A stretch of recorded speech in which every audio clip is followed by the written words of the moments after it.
Good morning, friends. Today I will teach one of the most important medicinal crop, that is your periwinkle, which is commonly known as your Sadabahar. The botanical name of Sadabahar is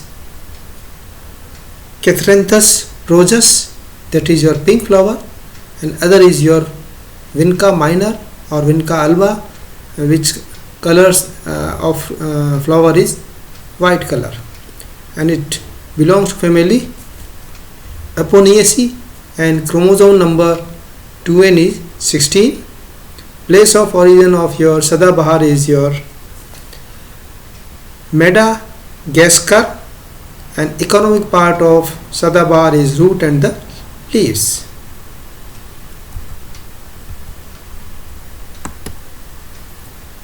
This is pink color flower of the Sadabahar with the botanical name.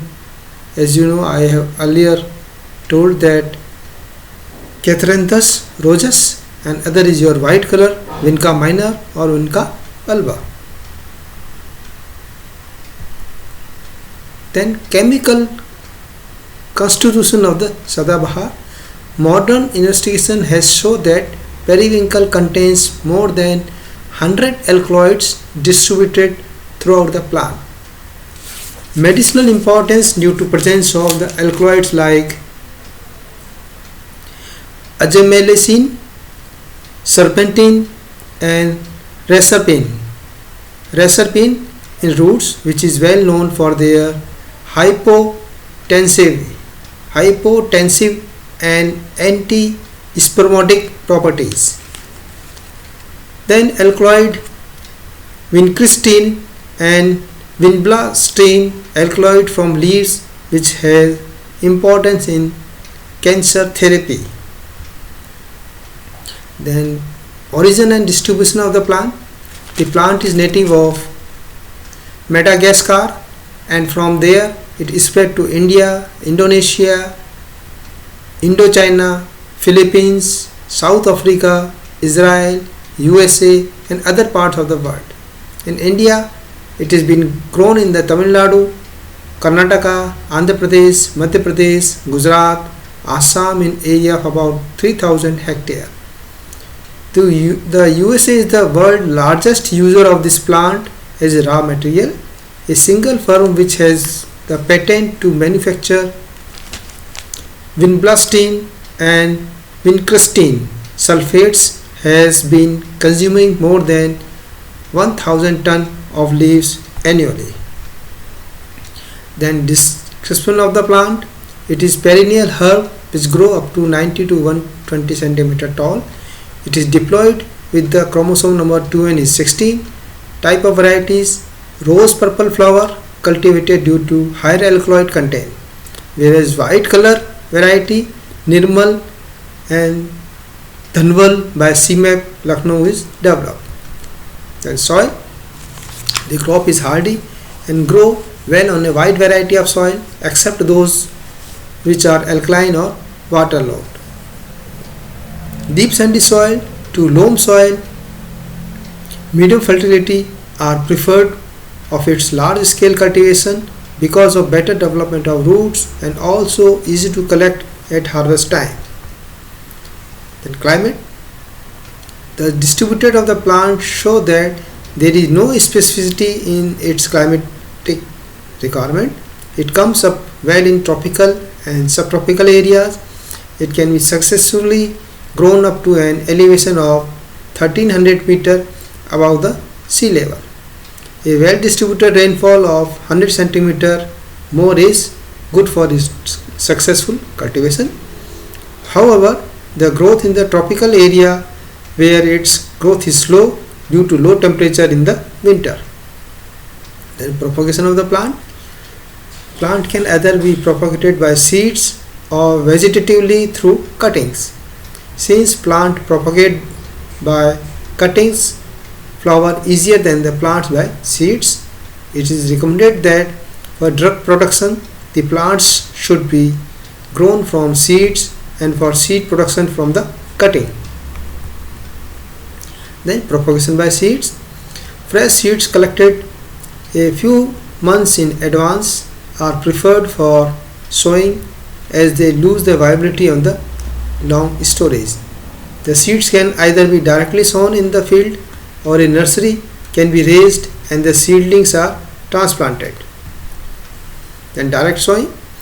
The seed rate of 25 kg per hectare are broadcasted at the onset of the monsoon in June-July in lines spread 30 to 45 cm apart and lightly covered.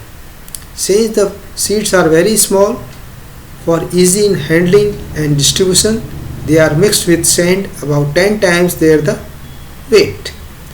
Germination takes place about 7 to 8 days.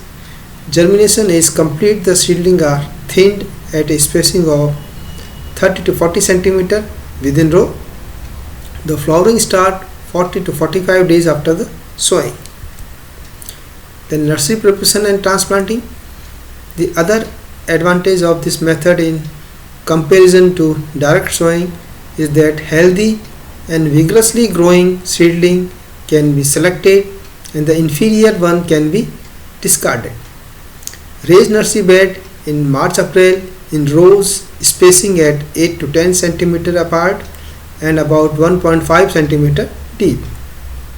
About 500 grams of seed will be enough to raise seedling to cover 1 hectare area.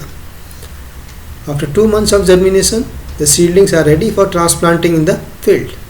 The seedlings are transplanted at a spacing of 45 and 30 cm in the field. A population of 74,000 plants per hectare may be accommodated in a hectare. Then vegetative propagation. Softwood grafting obtained from the lateral shoots have proved better than either hard or semi-hardwood cuttings. Cuttings of about 10 to 15 cm length with a minimum of 5 to 6 nodes are ideal and result in about 90% rooting. Then manuring and fertilizers. Application of FIM at the rate of 20 tons per hectare and NPK at 20, 50 and 75 as a basal dose. On 60 days after the transplanting, apply 50 kg of nitrogen as a top dressing. Then irrigation. In a place where rainfall is evenly distributed throughout the year, the plant do not require any irrigation. In rain-fed, 4 to 5 irrigation will help the plants to give optimum yield. Weed control. 2 weeding are required. First weeding may be done after about 60 days of sowing and second at 120 days of sowing. Mulching the field with cut grasses or rice straw will also minimize the weed control or weed growth. Then pest and diseases. First is your little leaf. Due to infection by mycoplasma resulting in stunted growth, this can be effectively checked, uprooting and destroy the affected plant. Then dieback, twig blight and top rot is reported during monsoon. Control measure is spray of mancozeb at an interval of 10 to 15 days spacing or 10 to 15 days intervals. Then harvesting and processing and yield. Leaves, stem and seed. For leaves, leaf stripping twice, first after 6 months and the second after 9 months of the sowing can be taken. Roots, the root is harvested 12 months of sowing. The plants are cut about 7.5 cm above the ground level and dried for the stem, leaves and seeds. Then seeds, it has to be collected from mature pods 2 to 3 months before the harvest of the whole plant. Yield under irrigated condition, about 4 tons per hectare of leaves, 1.5 tons per hectare of roots on air dried may be obtained. Whereas under rain-fed condition, the yield will be about 2 tons per hectare of leaves and 0.75 ton per hectare each of stem and the roots on air dried basis. The total alkaloid contained in the leaves varies from 0.15 to 1.34%, of which the average content of vinblastine is 0.002%, while that of vincristine is 0.005%. So this is all about your Sadabahar or periwinkle.